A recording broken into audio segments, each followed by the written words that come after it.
Hey, everybody. Look at this. This is interesting. Why you guys don't want to sit in front and see our faces? No, we like to have people in camera view. Huh? Who told you to face that? Oh, right. So you face that way. I'm going to face this way. I'm always a contrarian, so I'm just going to turn around like this. And...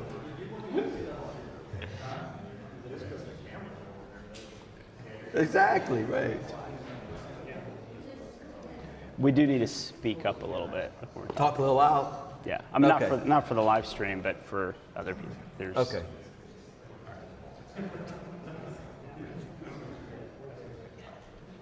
Ian, do you have all your questions ready to go? Tough one? I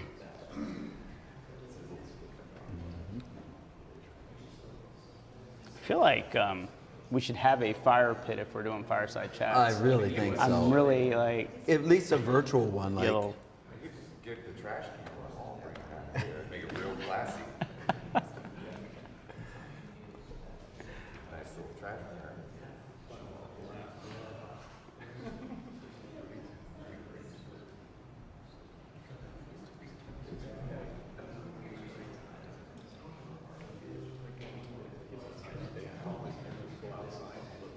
Okay. Are we going to start meditation?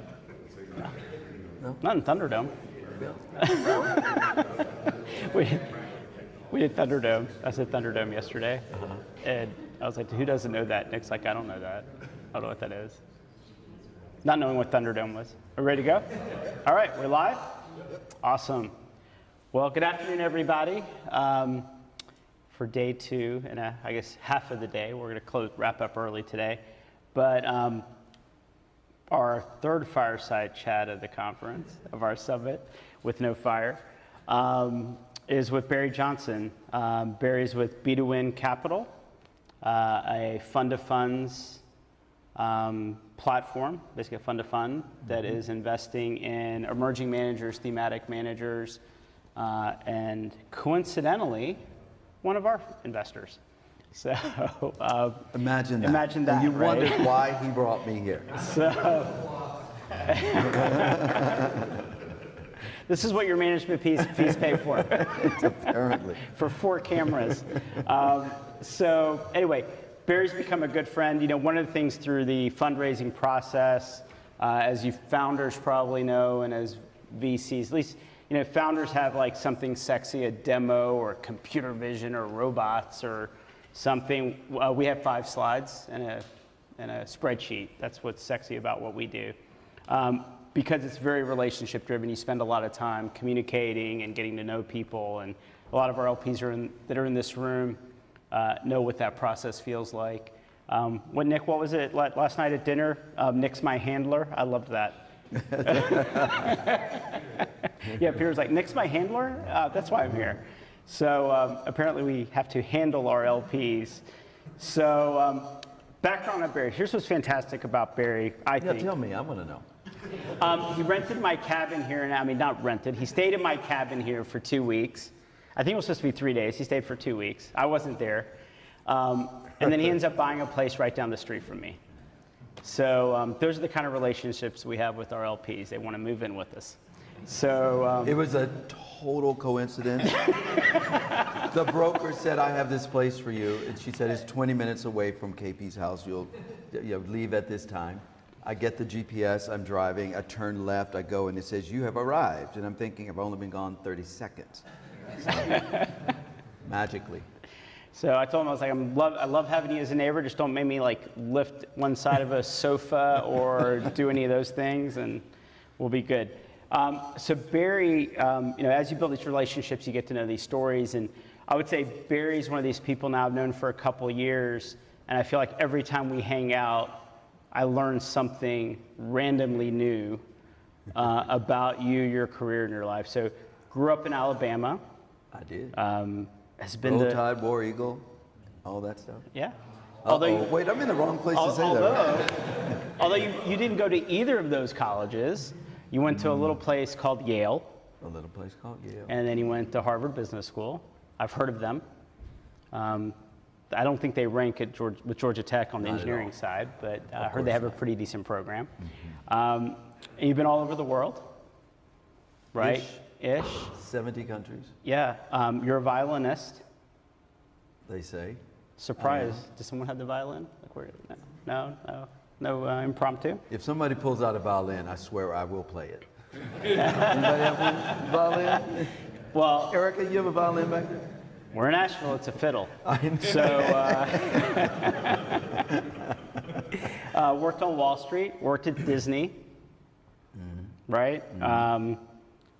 Was CEO of the joint venture between Microsoft and Viacom, which, like many of the dot-coms, did Had an interesting moment. went the other direction.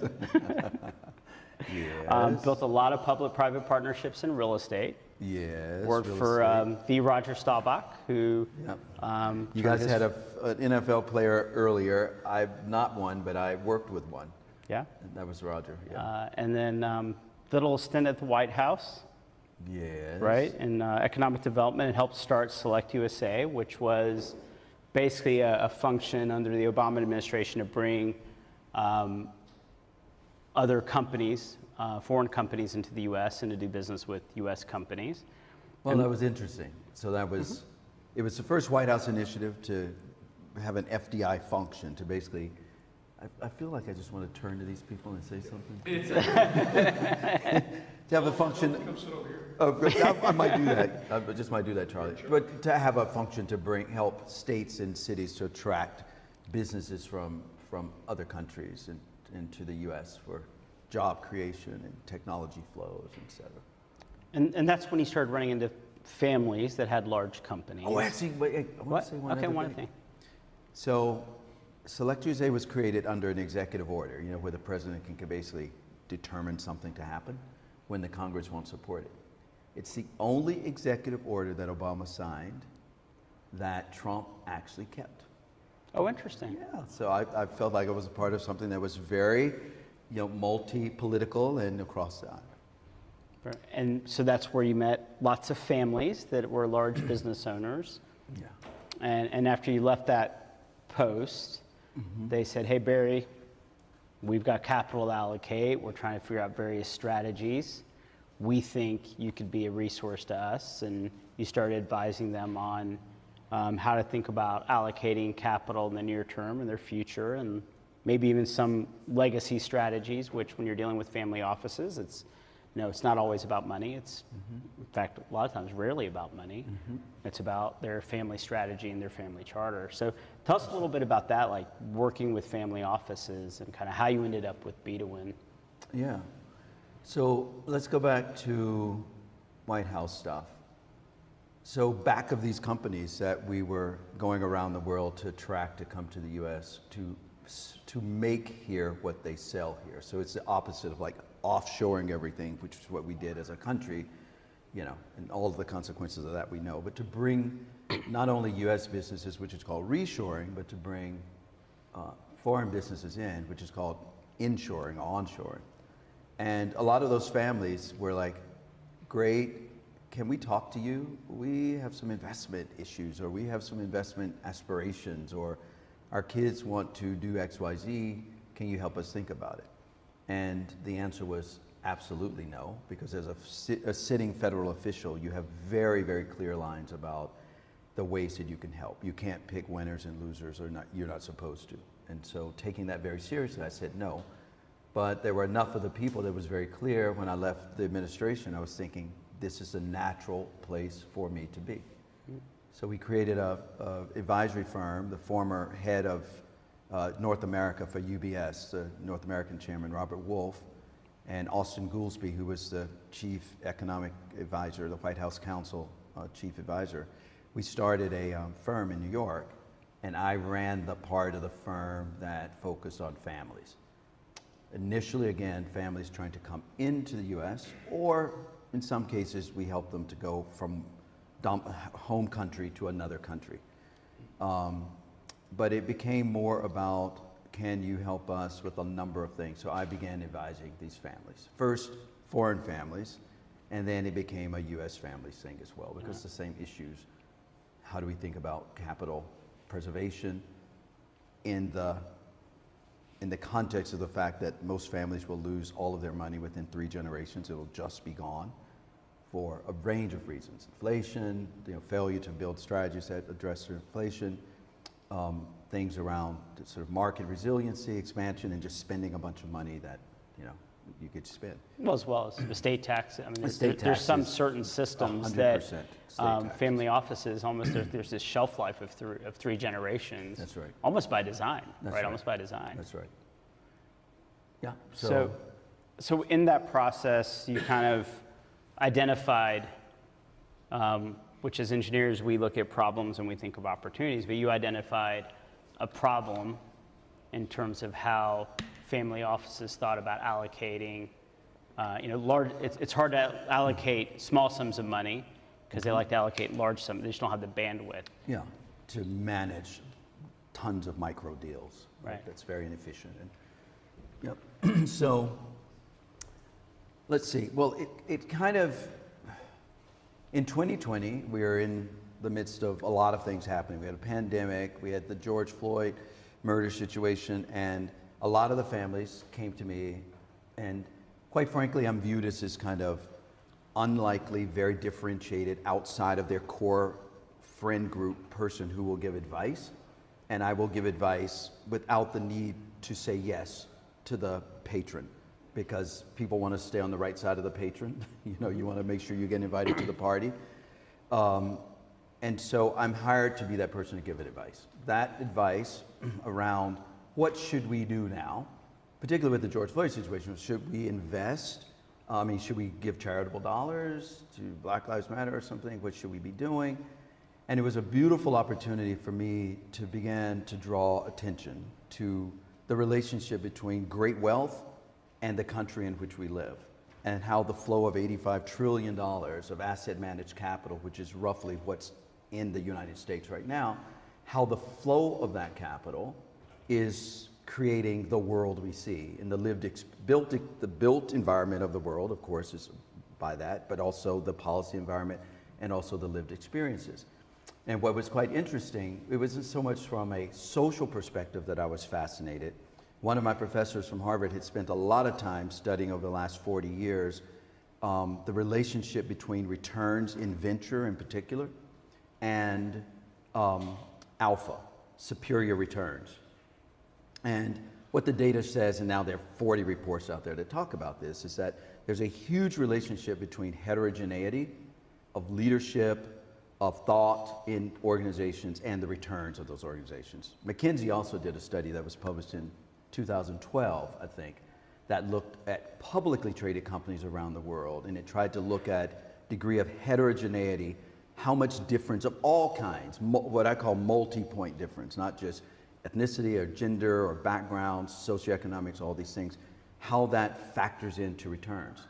And the data says consistently that the more heterogeneous you are with people who are well prepared, the better you're going to perform relative to your peers in almost all metrics of consideration. So that data, in the context of the conversation with these families, it was quite interesting because I'm thinking, wow, you have the opportunity to actually get potentially outsized returns, because the data says if you can hit this level where the heterogeneity of qualified, well-prepared people, you're going to get up to 30% premiums on your returns. So I'm thinking, wow, how interesting. In America, we tend to allocate capital in very predictable ways. We have the data around the 4 states that get 80% of venture capital. We know the cities, we know the themes, we know the sort of educational pedigree of the people that get most of the, if you didn't go to Yale, Harvard, blah, blah, blah, there are a few schools that tend to over-index in terms of, but the reality is, if you think about the great America, the talent is equally distributed. There's talent everywhere. The opportunity and the capital are not. So it's sort of what Steve Case did, which is in his Rise of the Rest theory, where he basically, and some of my clients actually invested with him, to take this bus and truck tour all around America to find the great undiscovered talent, which gave an arbitrage opportunity, right? You could buy this talent for cheaper because it was not in demand, and you could support it and cause them to prosper. So it was all of these thoughts together came into a moment where I said, wow, I can help you address what you and your kids are now considering about how do we use our capital? How do we consider the use of our capital in the context of America as a country? And how do we also do what we want to do, which is grow this capital? Like, you don't always want to give it away. Right. And it was just a beautiful thing. So BeDoWin360 Capital was actually born out of these thoughtful conversations. It wasn't sort of self-evident. It really grew out of me trying to answer questions for very demanding, very big thinking, wealthy people asking these questions. So you shined a light on a problem/opportunity. Yeah. So these family offices, they just ran around and invested in funds, right? Not quite. So the way that it works is, again, a lot of these families are sort of resource constrained in the sense that they don't have huge organizations of researchers doing the discovery work or the diligence work or the important work that a lot of people don't do, particularly for emerging managers, which is what I call the aftercare, the sort of post-transactional support that emerging managers, again, these are managers who are on their first, second, third, fourth funds, and it also skews more to people who are newer in the industry. So it's not the person who was working in funds at JP Morgan for the last 20 years starting the first fund. So we're talking about probably newer entrants on their first 4 or 5 funds. And so the value proposition to the families was that, wow, you can go into venture, which is it's the highest performing asset class in 10, 20, 30, and 40 year tranches relative to any others, period. But you need to be in the top 25 or you're going to lose money. Top 25%, the sort of top quartile or decile is where the massive returns occur, which means that you have to pick very, very well. So the value proposition that we have for them is that, hey, we will give you exposure to this important asset class that, by the way, is widely viewed as an essential ingredient in a well-balanced diet for a wealth portfolio. It is no longer the case that it's this strange thing. It's in the portfolios. The question is, where is it in there? How do you get it? Who manages it? So the ability to spend 24/7, 365, we're focused on those managers that most people are probably not going to see because they're not really looking so much in Atlanta or in Tuskegee, Alabama, or in Wellington, Kansas, or wherever. Or Asheville, North Carolina. Or Asheville, North Carolina. And then how you diligence them.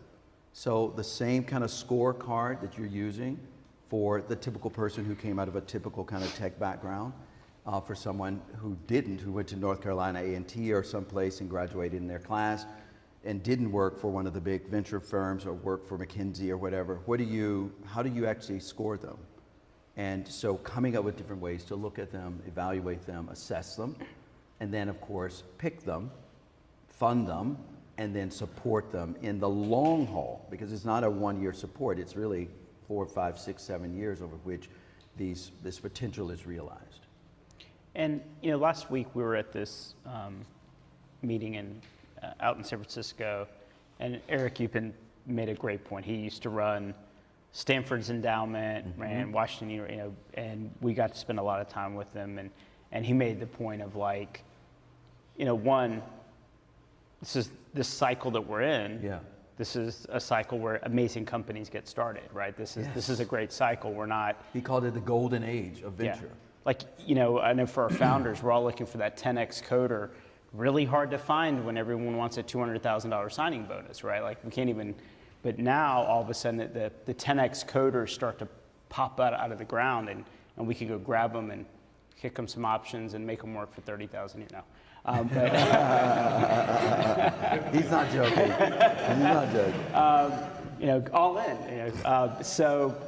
So Eric brought this up, but the other thing, I was talking to him, he's like, look, the bar for an endowment and how they look at venture, they think like 6 to 8% return in endowment. They're like, that's perfectly fine. Like, that's okay. So, and we made the point of like, venture has kind of maybe gotten too big, right? When you have $1 billion in AUM and 2% management fees and 100 people on your website, like who's actually caring about like returns? And when you have endowment money that wants to largely allocate to you, and their bar is, I mean, so Georgia Tech, I've been working with them. They said their endowment, oh, if we could get a 4, we model for a 4% return. I was like, that sounds terrible.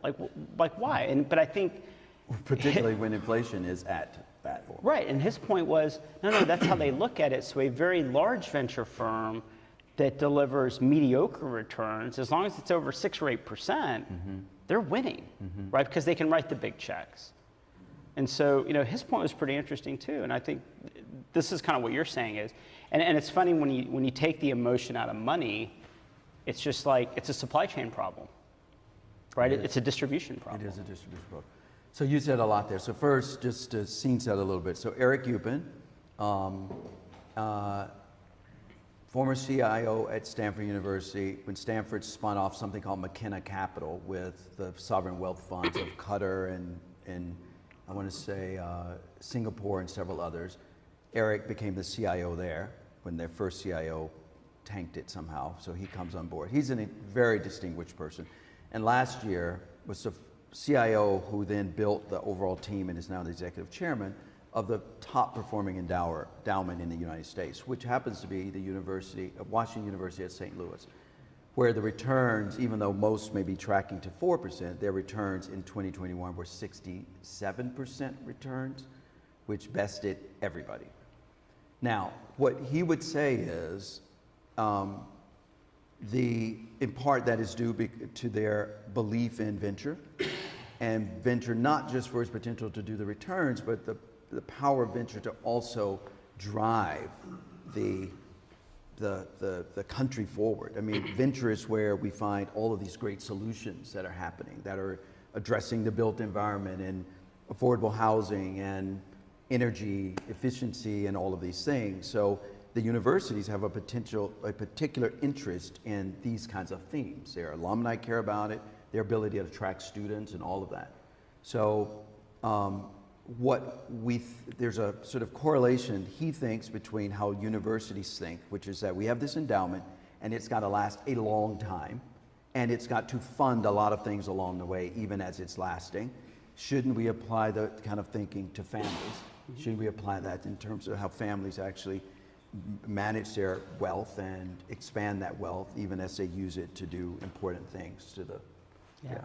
I think what's interesting too, and Eric brought it up, and WashU will actually do direct investments.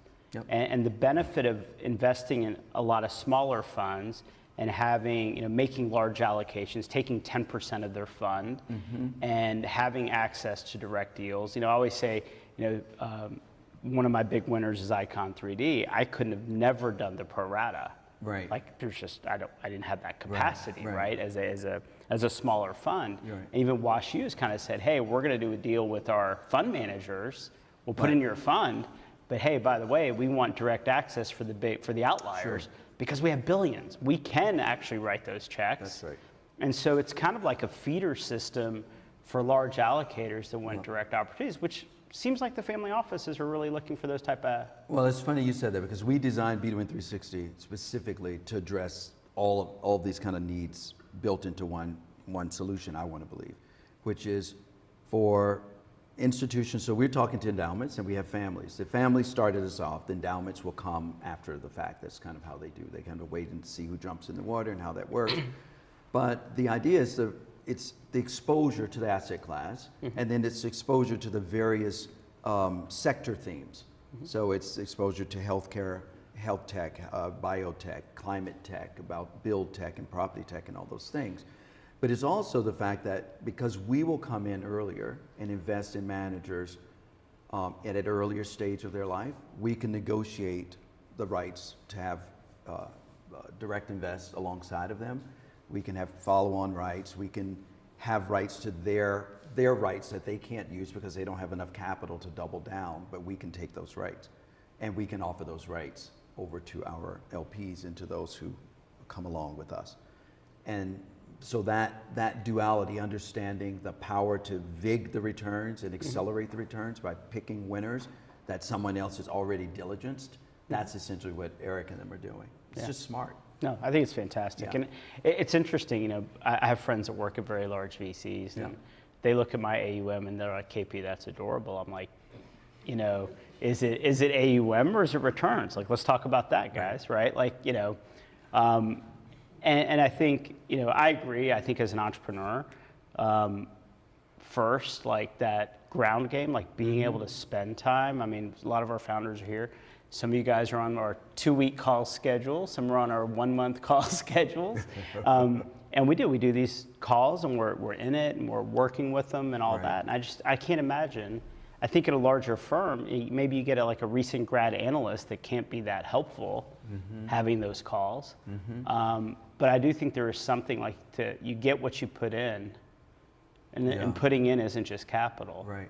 And I feel like a lot of these, I mean, we met at several managers out in the Bay Area that had come in for this event, and they're just close to the game, right? They're Really just close on to the the game. ground. That's right. They're not sitting in Malibu in their beach house Zoom calling people, right? Yeah, they're hungry, they're closer to the game. You mentioned something earlier, I didn't really address it directly, which is that this is a distribution problem. It's a distribution. Even though we invest in you and in managers like you, our real sight lines are down to the level of the inventor, the operator, the entrepreneur, the community, the place where it's all happening.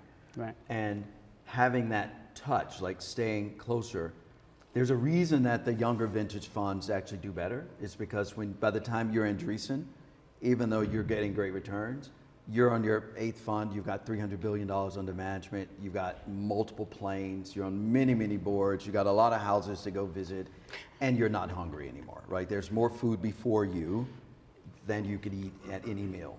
So it just changes, the human nature and the human need at that moment. And that's what we're really focused on, these younger, hungrier. Yeah, it was interesting. Like, we were texting the other day, and I was like, let me get this right. You're going to invest in 30 funds that generally... 40, let's say 40. 40 funds that generally will invest in 30 companies. Yeah. Anyone want to do the math? It's a lot of companies, right? That's a big net for direct, for pipeline. I mean, that's no fucking joke. It's not. Well, it's pretty exciting again. I am a little bit unusual because I'm both an economic developer and I'm a full, unapologetic for-profit capitalist, right? So I want to do both. And I'm excited by the fact that you can do both. There's something very powerful about the magnitude that we can create, right? By partnering with people like you who allow us to get, I mean, we'll have 1,000 companies in our networks.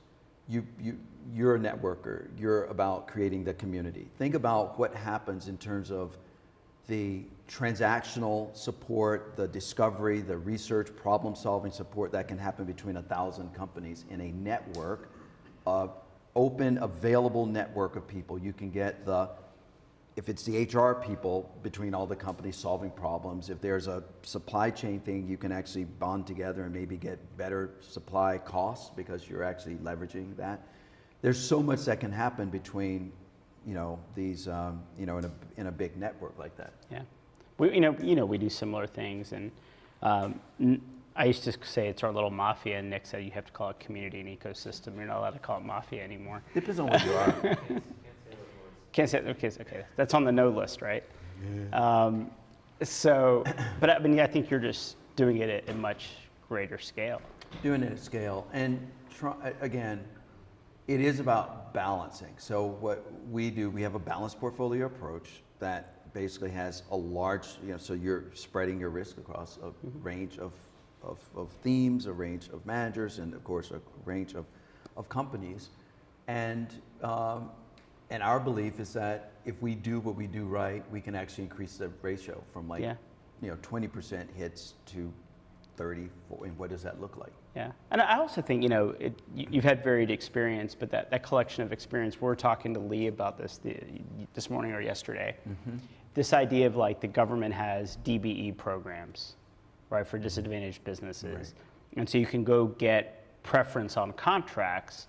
However, if a VC comes along and says, I love what you're doing, let's go scale this, but I need to take, X percent, which is more than 51% of your company, you're now all of a sudden ineligible for those programs that got you there, which is like a really, and there's no exit, so therefore there's no exit path. Right, So because these you'll programs kind of lock you into like, oh, you just have to work for the rest of your life. We're not going to we'll let you create income. We're never going to let you create wealth. Right, you can't exit. Yeah, which I thought was, I mean, so do you think some of your policy and economic development background, do you think you're going to try to work on some of those higher level concepts, like with some of that network and help them understand like the ground? I mean, I just think there's a lack of understanding of the ground game. I mean. Yeah, I mean, I think a lot of that has to do with people around the letter of the law rather than the spirit of the law. So you say, okay, you're a woman, you're running a business, it's DBE, we are excited because we believe that women are going to, in the supply chain, bring more women into the mix, or more people generally of various backgrounds. How exciting that is. But I need you to stay really small, because if the woman says, I have the opportunity to scale 100x, but I have to get money from this guy. From Nick. Suddenly you've got a problem. She's at 48%, and she no longer qualifies for these things, and they don't recognize her anymore. It's ridiculous, because now she's in a better position than ever before. She may not own the majority of the company, but she's still leading the company and connecting out into a broader ecosystem of supply chain. So it creates this bias to create a highly mediocre business. Right. Right, you just got to be really mediocre. Like if you're really mediocre, that's a win, right? So, I mean, listen, where we want to get to, it's where I'm hoping to get. Like, we consider ourselves to be an inclusively inclusive company. The first person I brought in was a very tall, unapologetically white guy, and the idea is, what the heterogeneity theme says is, it is not about excluding, it's not about canceling, it's about literally, if you can have as many ethnicities, as many backgrounds, religious, spiritual, dietary, sports, no sports, rich, not rich, if you have all those people at the table, if you're selling into a country or a world market that has those people in it, you're going to be better off. Yep. And so what I'm hoping happens, and we have a white guy that we're going to actually fund out of our pool.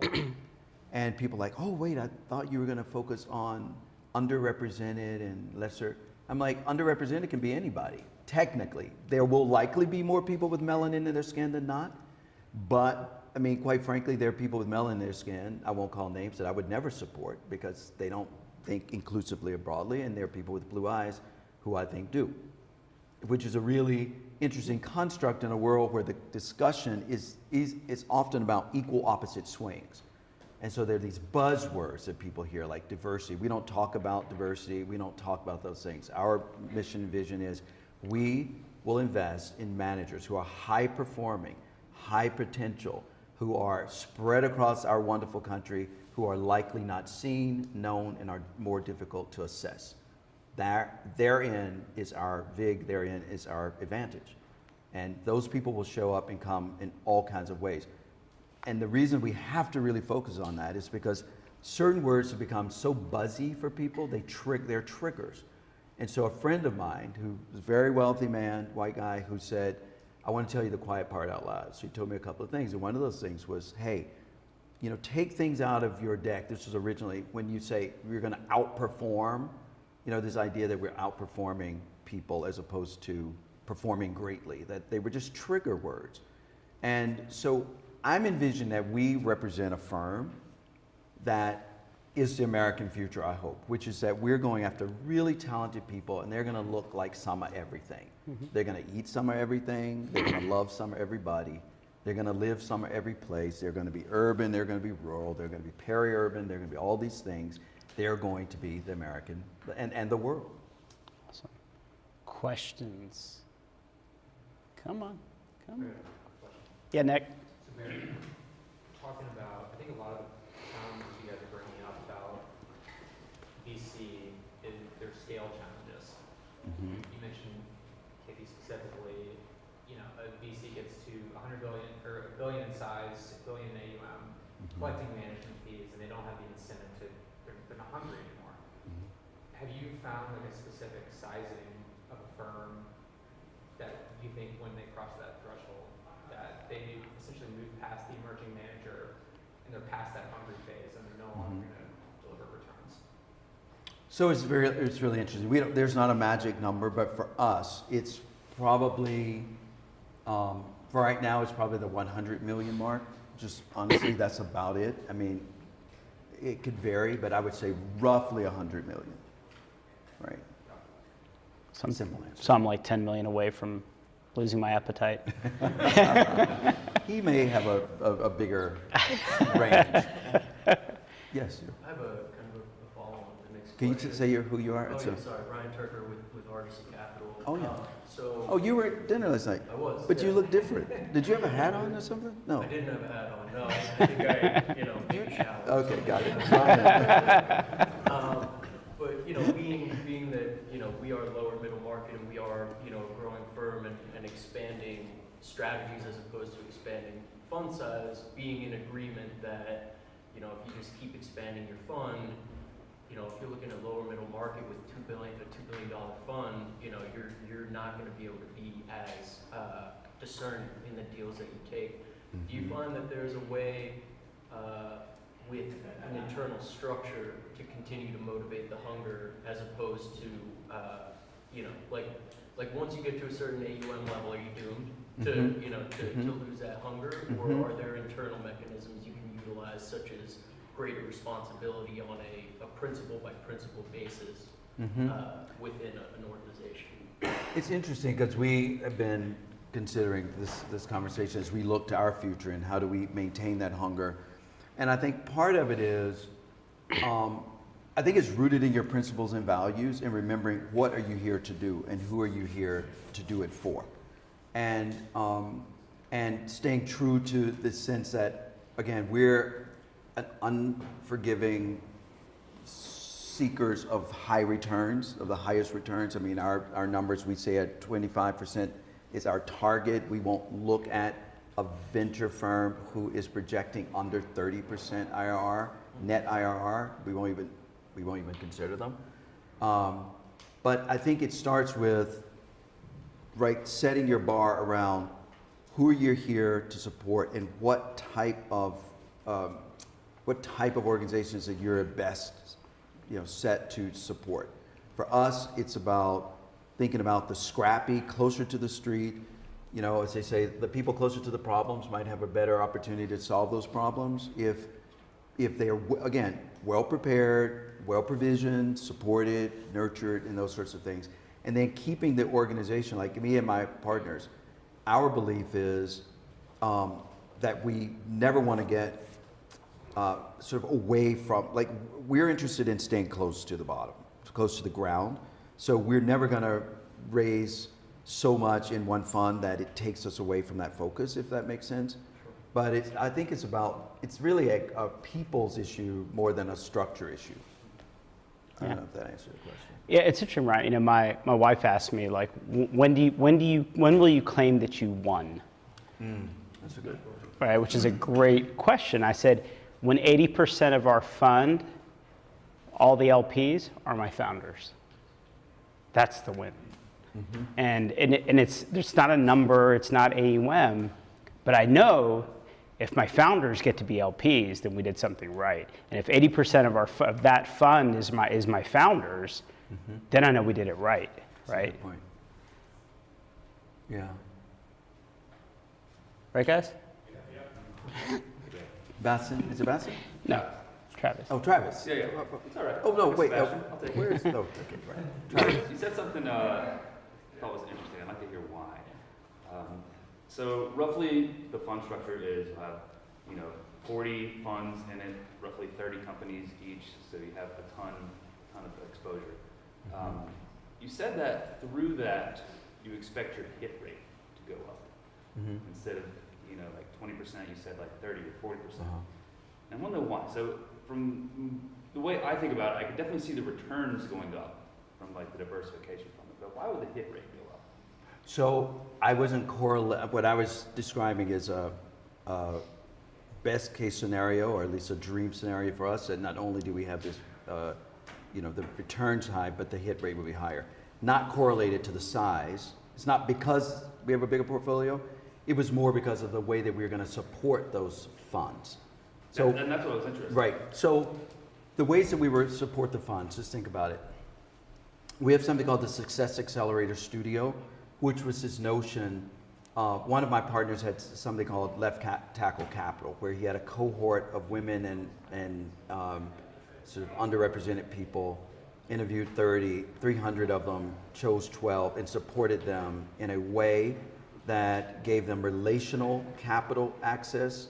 It helped, made introductions to them, it supported them on leadership, skills development, and a range of other things. We've taken that and really kind of supercharged it, because what we realize, KP and I talk all the time, often when a manager gets money, X gets a win, they call up and ask, well, what do we do? It's almost like the dog has caught the car, now what do we do? And so just around, like we have an immersion, we call it, like in the studio, we'll have these different things. And all of these different things we'll support are the things that we think will drive better returns and better performance of those managers. I'll give you 3 or 4 of them, just quick examples. So one of them is a kit that basically says, so you've won, here are best practices around all the basics of managing and running that company that you don't know. They call and ask, right? Well, we're talking about it. Like, people think that like when you have an exit, like just the check shows up. Let me tell you, the fucking elbows get out, right? You have to, hey guys, remember that pref? Remember that warning? I mean, it's not like they just send you the big check. Right. There's almost as much negotiation, and I tend to be the elbows guy around here, but on an exit, like to make sure you are fighting for your LPs, that you're fighting to make sure every provision that was put in, warrant agreements, preferences. I mean, if you just think you're going to wait around for a check, you're wrong, right? And so many emerging founders, fund managers, it's sourcing, right? They're in that cycle of sourcing, and we've deployed. Yeah. They haven't been on the other side when the elbows. We just had a deal 2 months ago from one of my previous investments. Like, man, I was fighting. I was like fighting for every penny for my investors, right? So I think there's that, and I think people have this idea that our job, that me and Nick and Matt sit around and get pitched all day. And that's what we do, And it's like there's so much back of the house. Back of the house. I'll tell you, there's like, without Matt on our team, the back of the house detailed stuff that has to get done every week, every day, that it's just hyper detailed. Mm-hmm. Like, it's very hard. Right. And it doesn't get better. It's very hard. And some of this stuff can be, I don't want to call it standardized, but I'm going to use the word standardized for these purposes, that there's a norm and there's a convention and there's a best practices around a range of things that are day-to-day operations that we would put into a kit so that they can have that available. Another area that people don't think about is storytelling. So if you're the average woman or the guy from Appalachia or the brown person from wherever, if you've been operating in mainstream society, you probably have dropped your story. People assimilate in order to fit in. Your story is not useful. So those people tend to not tell their story very well. Authentic storytelling is key to a lot of things: raising capital, attracting and retaining employees, and selling products. So just an immersion around storytelling. Another immersion that we do, people don't understand the detractive power of stress and anxiety. If you're an earlier stage fund manager and you're from any of those groups I just talked about, guess what you are? Probably stressed the heck out. And that does have a cost. So what happens when we help people to identify and explain the relationship between stress and anxiety and the performance of the organization and the culture of the organization? That international access to foreign markets. Americans don't export. We generally don't. Now, an early stage company is not looking to export necessarily, but I can tell you that the big companies all around the world who eventually become global, they don't wait until you attend to think about what it means to be a global entity. They're thinking early about where are our products and our things necessary and useful, and where can we begin to build relationships with people, my cohort in South Africa, my cohort in Cambodia, or the growth markets of the world. These are different subject areas where we will bring that support to the managers that we fund. And we'll also bring it to managers that we don't fund, because it creates a pipeline for us to identify other managers. But the cost of doing that is so great that we would have to charge a 10% management fee. So what we've done is we put that in a nonprofit. So there's a nonprofit organization that will fund, it's called the Success Studio, which tethers up to the fund, both to support the funds that we invest in and to give us a good look as a pipeline to the next ones to invest in. So I think I got it misunderstood. So this whole support package, that's like, I don't know, back end in a box, basically. That would be It's for the managers, it's not for the companies, it's for the individual managers. So it's for the managers. But hold that thought because you're onto something. A number of the things, the storytelling, the access to international markets, the relevance in management of stress, the access to government as a client, because the government spends trillions that most people run from because they're like, I don't want to deal with that. If we can demystify that, guess who? We actually will make this available to our managers and their portfolio companies. So again, the Success Studio is for the managers that we invest in. There's a piece of it that's clearly relevant to them. And then there's a portion that's relevant to their portfolio companies that are welcome to dive into the digital sort of the opportunity there to get smart, to get supported, to get knowledgeable. And then the last piece of it is the families that are coming. They're coming in part because they want to meet a bunch of families from very different backgrounds, very different money sources, ideologies, et cetera. But they also get to meet and know directly managers and inventors and innovators and entrepreneurs. So they will plug in and bring best practices from their industries into those companies that align with their industries. And in some cases, I know one person is investing because they have an idea that they may buy a company out of the portfolio that may serve them well.